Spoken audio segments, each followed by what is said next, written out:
Hello B.El.Ed second year. ये video history विषय के विद्यार्थियों के लिए है और आज हम वेदों के बारे में पढ़ेंगे। वैदिक काल और ऋग्वैदिक काल और उत्तर वैदिक काल के बारे में। वेदों से आप क्या समझते हैं? तो वेद, जैसा कि आप सभी जानते हैं, भारत के प्राचीनतम और पवित्रतम साहित्य हैं जो हिंदुओं के आधारभूत ग्रंथ भी हैं। भारतीय संस्कृति में वेद सनातन वर्णाश्रम धर्म के मूल और सबसे प्राचीन ग्रंथ हैं जो ईश्वर की वाणी हैं और धार्मिक ग्रंथों में गिने जाते हैं। वेद शब्द की उत्पत्ति विद भाषा से, संस्कृत के विद शब्द से हुई और इसका अर्थ होता है ज्ञान। तो अर्थात विदित होना, जाना हुआ। तो इसका अर्थ है वेदों का कि ज्ञानी व्यक्ति, विद्वान इत्यादि। 4 वेद हैं: ऋग्वेद, सामवेद, यजुर्वेद और अथर्ववेद। इसकी डिटेल में हम आगे इसके पूरे डिटेल के बारे में पढ़ेंगे। ठीक है। वैदिक काल किसे कहते हैं? सिंधु सभ्यता के बाद जिस नवीन संस्कृति का उदय हुआ, इसके बारे में हमें जानकारी मिलती है। और कहाँ से मिलती है? वेदों से मिलती है। इसलिए इस काल को हम वैदिक काल या वैदिक सभ्यता के नाम से जानते हैं। और क्योंकि वैदिक काल के प्रवर्तक आर्य थे, तो कभी कभी इसे आर्य सभ्यता का नाम भी दिया जाता है। ठीक। आर्य जो शब्द है उसका अर्थ माना जाता है श्रेष्ठ या कुलीन इत्यादि से है। ये काल 1500 ईसा पूर्व से 600 ईसा पूर्व लगभग तक अस्तित्व में रहा है। ऋग्वैदिक काल को इसको हम दो कालों में बांट सकते हैं, ऋग्वैदिक काल और उत्तर वैदिक काल। तो ऋग्वैदिक काल का टाइम पीरियड 1500 से 1000 माना जाता है और 1000 ईसा पूर्व से 600 ईसा पूर्व उत्तर वैदिक काल माना जाता है। ठीक। पुरातात्विक इनको जानने के स्रोत, तो सबसे पहले तो ऋग्वेद ही था और उसमें भी वैसे ऋग्वैदिक काल के बारे में कुछ पुरातात्विक स्रोत हैं और कुछ साहित्यिक साक्ष्य हैं। साहित्यिक स्रोत जिसमें धार्मिक साहित्य, ब्राह्मण, श्रुति, स्मृति, लौकिक, ऐतिहासिक, विदेशी और पुरातत्व में जो खुदाई वगैरह में मिलते हैं, उसमें अभिलेख हैं, मुद्राएं हैं, स्मारक हैं, मोहरे हैं। ठीक। तो पुरातात्विक जो साक्ष्य मिले हैं उसमें चित्रित धूसर भान, इसका मतलब होता है बर्तन जिस पर कि कुछ ना कुछ प्रिंट हो। ठीक है। हरियाणा, उत्तर प्रदेश, राजस्थान इत्यादि इलाकों में ये जो चिन्ह हैं वो मिले। फिर एक बोगास्को अभिलेख मिला। ठीक है। मितनी अभिलेख के नाम से इसको जाना जाता है और इसमें भी देवताओं, वैदिक देवताओं के रूप में इंद्र इत्यादि का, वरुण इत्यादि का वर्णन है। फिर आता है कस्य अभिलेख। ये भी आर्यों की एक शाखा माना जाता है कि ईरान से आर्यों की एक शाखा भारत में आई। साहित्यिक साक्ष्यों में 4 वेद हैं, जैसा कि पहले ही बताया मैंने। काल निर्धारण अलग अलग विद्वानों ने आर्यों के आगमन का यहाँ पर या आर्यों की उत्पत्ति के अलग अलग जो काल हैं वो दिए हैं। बाल गंगाधर तिलक 6000 ईसा पूर्व, हरबंस जैकोबी 450 से 2500 ईसा पूर्व और विटर्जन कहते हैं 3000, आर के मुखर्जी कहते हैं 2500 ईसा पूर्व। मैक्स मूलर ने इसको 1500 ईसा पूर्व माना है। तो अलग अलग विद्वानों के काल निर्धारण हैं और ज़्यादातर हम ये 1500 की तिथि को ही मानते हैं। मूल निवास स्थान के बारे में भी इसी तरह के जो विचार हैं वो अलग अलग विद्वानों ने दिए हैं। बाल गंगाधर तिलक कहते हैं आर्कटिक प्रदेश में रहते थे। फिलिप सेसेटी कहते हैं यूरोप के वासी हैं। गाइल्स ने कहा कि हंगरी और डेन्यूब नदी को पार करके यहाँ पर आए हैं। तो सबके अलग अलग है। मैक्स मूलर ने कहा मध्य एशिया में से ये आए हैं। ठीक। अब इनकी राजनीतिक व्यवस्था कैसी थी?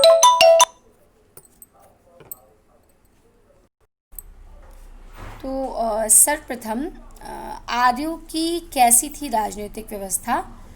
तो आर्य वैसे तो भरत कुल के नाम से ही जो भारतवर्ष नाम पड़ा है ऐसा माना जाता है और माना जाता है कि ये आर्य जो है वो पंचजन्य थे, यानी कि पंचजन्य कबीले का मिश्रण था उनमें, जिसमें कि पुरु, यदु, तुर्वश, दु और अनु ये माने गए हैं।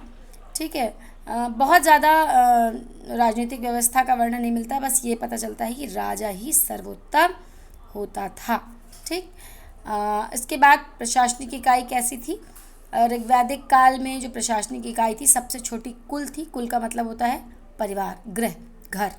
ठीक है। कुलों को मिलकर एक ग्राम बनता था।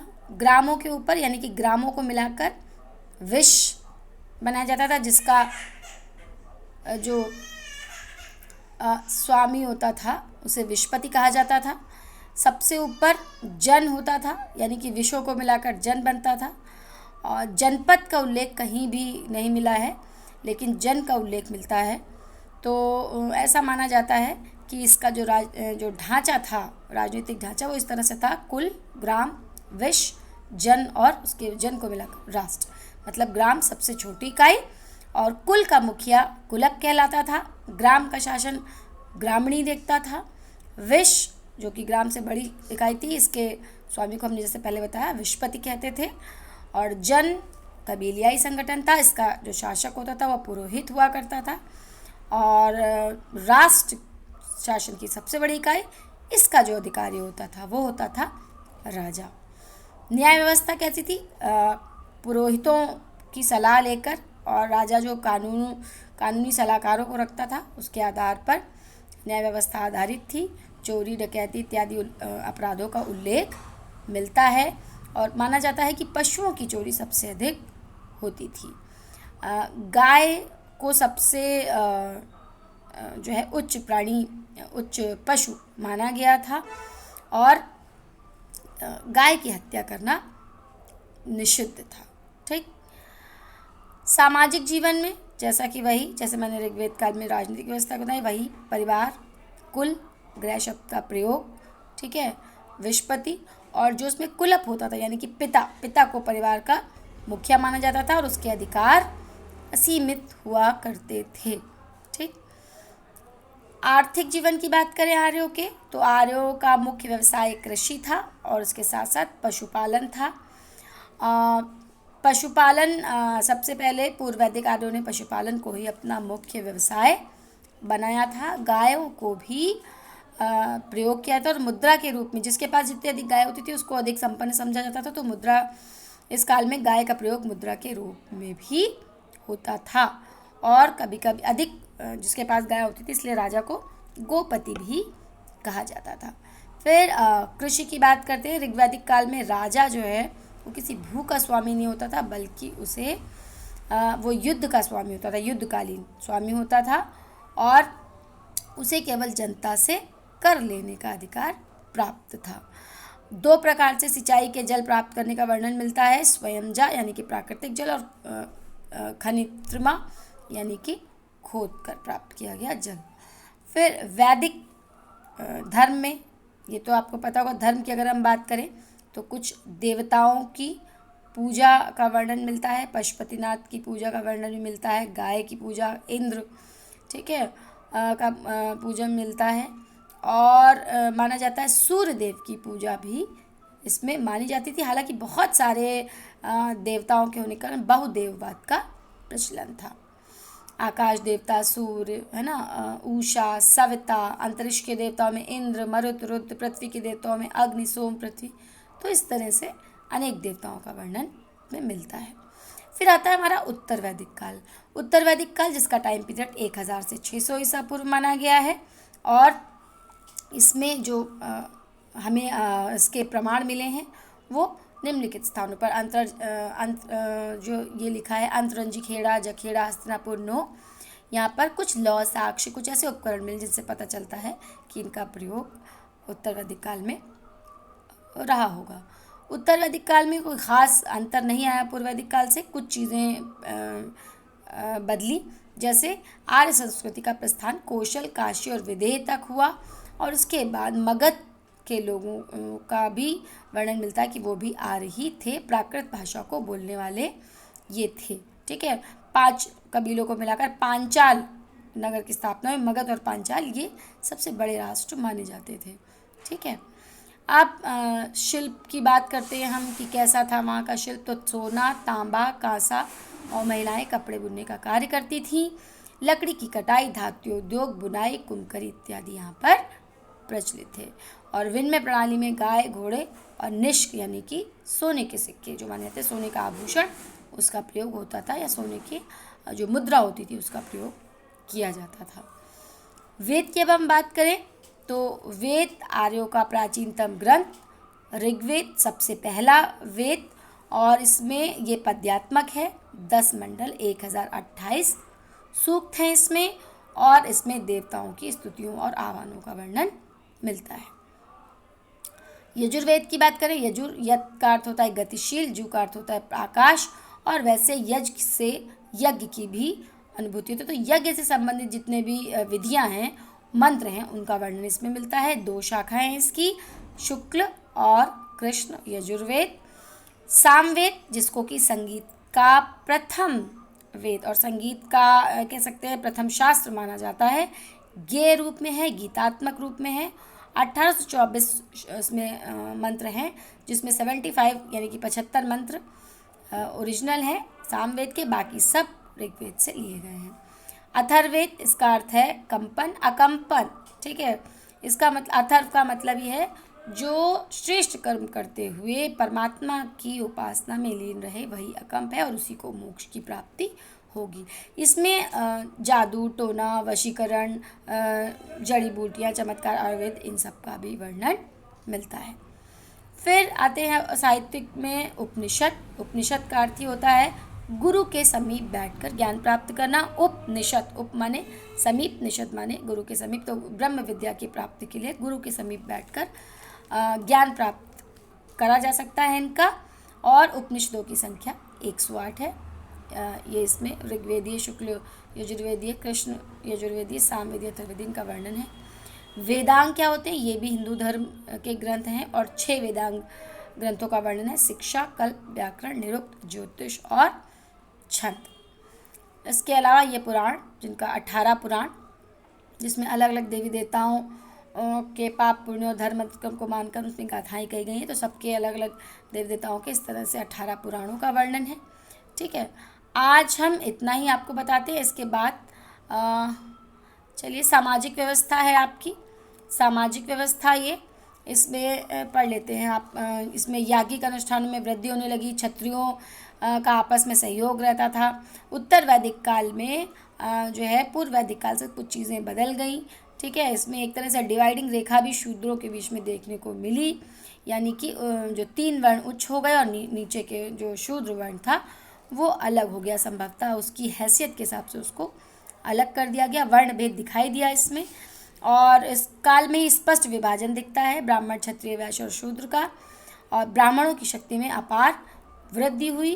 कर्म आधारित न होकर अब जन्म आधारित वर्ण हो गए थे, जिससे कहीं ना कहीं समाज में कलुषता भी आने लगी थी। अस्पृश्यता का उदय अभी इस काल में नहीं हुआ था। स्त्रियों को पैतृक संपत्ति का अधिकार नहीं मिला था, जबकि पहले था पूर्व वैदिक काल में, लेकिन इसमें नहीं था। और सभाओं में प्रवेश भी वर्जित हो गया था। आर्थिक व्यवस्था में शिल्पों में सुधार हुआ, व्यापार, वाणिज्य ये सब आरंभ हुआ। विदेशों से व्यापार भी प्रारंभ हो गया। यहाँ पे 4 प्रकार के बर्तनों का मिलता है कि काले और लाल मृदभांड, काले रंग के मृदभांड चित्ती दूसर और लाल मृदभांड मिले थे। तो यानी कि एग्रीकल्चर और ये बर्तनों को बनाने का ये सब व्यापार के प्रमाण, लेन देन, इसका भी कार्य शुरू हो गया था। इसमें कुछ उत्तर वैदिक काल में कुछ यज्ञ भी हैं, जिसमें राजसूय यज्ञ, अश्वमेध यज्ञ, वाजपेयी यज्ञ और अनिष्टोम यज्ञ हैं। इसमें अलग अलग तरह से राजा अपनी शक्ति का प्रदर्शन करने, साथ ही साथ अपनी ख्याति को दिखाने के लिए इन यज्ञों का प्रयोग करते थे। राजनीतिक व्यवस्था, जैसे हमने पहले बताया, अब स्त्रियों के जो स्थिति थी वो धीरे धीरे कम होने लगी थी। राजा प्रमुख होता था, राजा का ज्येष्ठ पुत्र उसका उत्तराधिकारी होता था, और अश्वमेध इत्यादि यज्ञों का अनुष्ठान करके वो अपनी शक्ति को और अधिक बढ़ाता था। इंद्र और अग्नि अब उतने प्रमुख नहीं रहते। मूर्ति पूजा का कुछ कुछ आभास मिलता है पूरी तरह, और वर्ण व्यवस्था अधिक कठोर हो गई थी।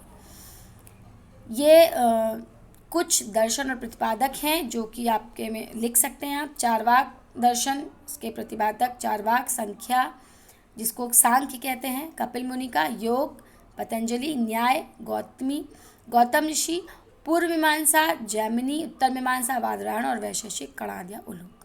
तो ये आपका वैदिक काल समाप्त हो गया है। ठीक है, ये आप सारे इसको हम स्लो कर दें ताकि आप इससे जो है देखकर नोट्स भी बना सकें। ठीक है, ये पूरा आपका सोशल सिस्टम भी है इसमें, इकोनॉमिक सिस्टम भी है इसमें, और यज्ञों का वर्णन भी है इसमें, पॉलिटिकल सिस्टम भी है इसमें, और ये ऑल ओवर तथ्य हैं जो शॉर्ट आंसर्स में आप इनको लिख सकते हैं। तो ये आप आज आपका वैदिक काल समाप्त हो गया।